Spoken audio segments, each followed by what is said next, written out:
Top BJP leader Arun Jaitley joining me on Newshour Direct. Mr. Jaitley, after campaigning so aggressively for Smriti Irani in Amethi, referring to her as his younger sister, taking on Priyanka Gandhi directly in his speech, he's made it a prestige battle. So, Mr. Jaitley, will Narendra Modi take responsibility in the event that Smriti Irani fails to storm the Congress bastion that Amethi is? Well, victory or defeat are always a part of the election, and therefore Narendra Modi has led from the front. He has addressed 450 meetings in the country throughout. As a part of that campaign, he's also going to Amethi. He's addressed a massive rally. He's given a major boost to Smriti Irani's campaign. And seeing the way the reports are emanating from Amethi as also Eastern UP, I have good reason to smile today. I think Smriti Irani stands a fair chance of winning the poll. No, the BJP is clearly up the stakes in Amethi with Modi campaigning there. Is that a big gamble on the part of the BJP? Because you've staked it all now. And there will be a great focus and even greater focus on the Amethi election after this rally and the result in Amethi after this rally. Well, there is no immunity that the Gandhis enjoy as far as Amethi is concerned. All of us who are opposed to them are entitled to campaign in Amethi. And let me tell you, one of the leading news channels yesterday telecast an opinion poll where the 33 seats of Eastern UP, they gave 40% vote to the BJP and 4% to the Congress. If it's 40 versus 4 in a zone where Amethi is a part of that zone, I can tell you Amethi becomes increasingly vulnerable. We have a large number of cadres in Amethi. We have a number of people who have gone from outside in Amethi to help in our campaign. Modi's rally has given a major fillip.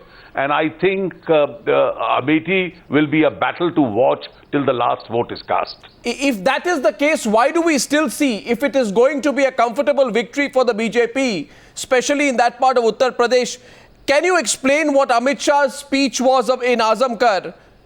Where, you know, he said that if the government releases terrorists, then more bomb blasts will take place. As you are aware, Mr. Jaitley, the Samajwadi Party has been calling for the release of Muslim youth wrongfully arrested on terror charges and not releasing terrorists per se.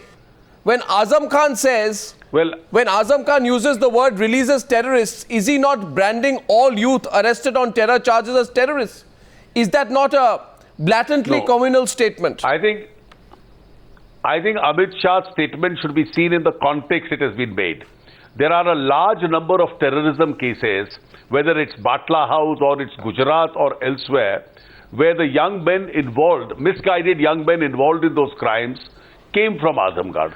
And therefore, when Amit Shah makes this statement, he is not referring to every youth in Azamgarh. He is referring to only a case that there are a large number of young men who have been misguided in this part of the country, who have been involved in terrorism cases. Now, this is a historical fact. The NIA records will bear it out. And therefore, Amit Shah can't be censored during elections from making a factual statement that in terrorism cases, a lot of people are coming from Azamgarh, and therefore, these modules in Azamgarh should deserve to be cracked. Mr. Jaitley, Amit Shah has been allowed to campaign by the Election Commission following a written declaration that he will not violate the Model Code of Conduct or make statements which have the effect of affecting public tranquility and law and order.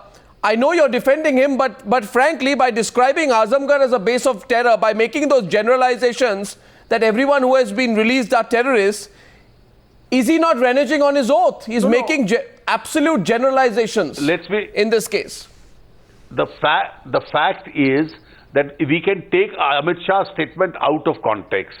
Taken in the context in which it has been made, it merely refers to the fact that there are a large number of misguided young men in Azamgarh who've been involved in terrorism cases. That's a historical fact. Now, stating that fact or reaffirming that fact, how does it violate the Model Code of Conduct?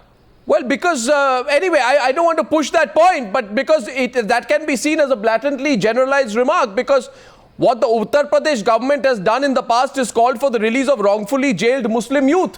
What Amit Shah is doing is that he's saying wrongfully jailed Muslim youth equals terrorists. Therefore, that will be seen to be a communal remark. And if the BJP is so confident, Mr. Jaitley, why is it polarizing the situation at this stage with these kind of speeches? Well, the BJP is not polarizing this situation. As far as wrongfully arrested youth is concerned, irrespective of the religion that he belongs to, no youth should be wrongfully arrested. But the fact of the matter is, Uttar Pradesh government has attempted in the past to withdraw cases against people involved in terrorism. The Allahabad High Court has stepped in and prevented that kind of a thing from happening. So let's not say the Uttar Pradesh government is so pure that it only wanted to release people is the BJP, is Amit Shah and the BJP, because Amit Shah is the face of your Uttar Pradesh campaign, are they trying to polarize at the last minute? Because the last comments also, the comments which you defended, the comment on revenge, all other comments of his have been happening at the last phase of the polling in different phases. Is this a strategy of Amit Shah that at the last phase make a speech or two which polarizes in order to have a ripple effect on the voters? Not in the least. You've had Narendra Modi, who's delivered some 450 speeches in the country, including very large number of them in Uttar Pradesh. Our entire campaign, from all our top campaigners, right from Narendra Modi downwards, has been predominantly on issues of governance. There is not a single reference in any speech, including the speech today in Amethi, which has any effect of polarizing. It is polarizing only on issues of governance. It's not polarizing on issues of religion. The Congress party has a problem with the positioning of Lord Ram's portrait behind Narendra Modi when he was making his speech in Faizabad. Now, you cannot use religious symbols in an election campaign. So how is that acceptable for the BJP and for a legal purist like you? It is not acceptable for the BJP. We've had hundreds and thousands of rallies across the country. We've avoided anything of this kind. This is probably something which people at the local level have done. Narendra Modi arrives there and delivers a speech. His speech is also on issues which the party is concerned with. Therefore, if this discretion or indiscretion has been made, it's been done by the organizers at the lower level, and we have already advised them that this should have been clearly avoided. But they have done it. How could the BJP not be aware? And does that amount to some form of appeasement in your view? No question of appeasement. How is it that if the party would be aware of what's happening in every district in the country? We became aware of it after the speech was being telecast, and we've advised all our district units to completely avoid this, because this may have an effect of doing something which is not our intention in the present case. Mr. Jaitley, you expect people to believe that a person like Narendra Modi and his speech managers, his campaign managers, who are so conscious of positioning always, especially what's behind him, whether it's a plasma screen or an individual portrait or otherwise, would not be aware that this was done only in Faizabad. It did not happen anywhere else. It happened only near Ayodhya. It did not happen anywhere else in the campaign. You see, it's relevant. People in Ayodhya have a special relationship as far as the Ram temple is concerned and the issue is concerned.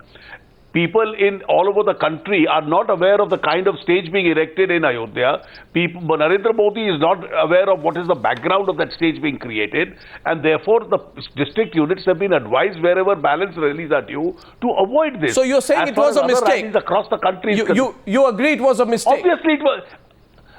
It could have been an error of judgment as far as the local unit is concerned. Please don't paint the entire party with it. Right. Mr. Jaitley, you've gone to, and complained about what has happened in West Bengal, an issue which you've taken up very, very aggressively out there. Is this simply a fallout of your poor relations with Mamata Banerjee as of the moment?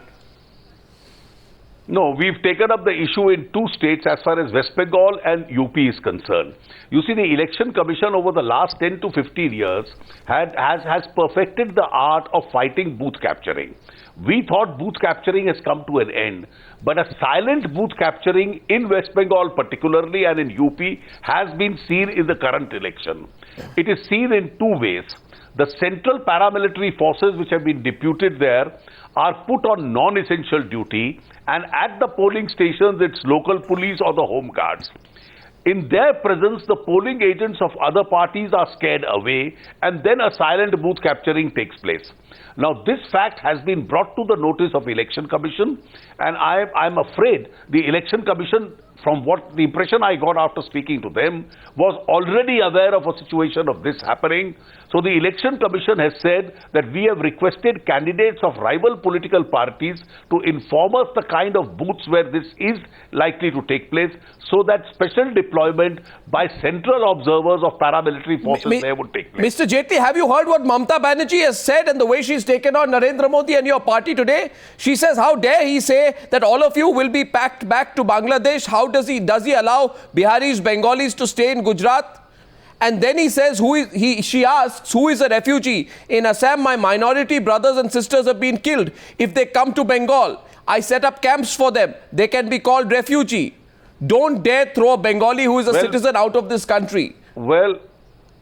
Well, no citizen of India is going to be thrown out of this country. Let it be assured. That is never the stand of the BJP. But those who are not citizens of India, who have infiltrated into this country, both in West Bengal, parts of Bihar and Assam, should ordinarily leave this country. In fact, that's the direction. That is the direction of the Supreme Court. But how is that determined? Writ petitions that how is that determined, Mr. Jaitley, with respect on the basis of which God you worship and which festival you you follow? No. Because you may have seen the comment where it has been reported to have said that if you follow the, if you perform and if you are a believer in Durga, then you can stay in the country. I mean, what kind of explanation is that of the whole issue of citizenship? Is that not one with communal overtones? Let's understand the explanation. Bangladesh had 30% minority population. Today you have a minuscule percentage because people who were persecuted for not being able to perform their religion have moved out of Bangladesh.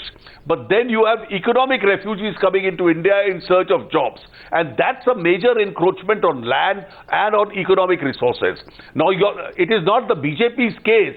The Supreme Court, after the Assam Accord, itself has now given two judgments saying that those who infiltrate into the country should be asked to move out. It's only in exceptional cases where people can be granted a refugee status, and en masse people walking in and bringing about a demographic change in that part of the region can't be accepted. Mr. Jaitley, finally, I'm just putting two questions, two statements of which has been made, and you're a person who goes very much with the narrow text and implementation of what is laid out in the law. There are two statements. One, in your manifesto, which says India should be a natural home for persecuted Hindus. Secondly, all those who follow the Durga festival can stay in India, and all those therefore who don't follow the Durga festival should leave the country. These statements, Mr. Jaitley, however much you may be trying to justify them, is adding a very religious color, a communal color to the issue of alleged infiltration. Let me justify what is stated in the BJP manifesto. You have thousands and thousands of Hindus who have come from Pakistan into India because of religious persecution. What was 20% at one stage is today 2% in Pakistan. Where have the Hindus gone? Obviously, they've migrated to India. You go to large number of towns of North India, right up to Ajmer and Indore and cities of Punjab. You have large chunks of Hindus who have come from Pakistan, who can't follow their religion there and therefore have been pushed out. You have a similar situation where Bangladeshi Hindus have moved out of Bangladesh. Now, where are those people supposed to go? Myanmar or Beijing? Obviously, they will come to India, and therefore, I don't think you should have any difficulty in understanding what the BJP manifesto itself is saying. Right, Mr. Jaitley, I'll leave it there. Thank you very much. Thank you very much for joining me on this News Hour Direct. Arun Jaitley, thank you.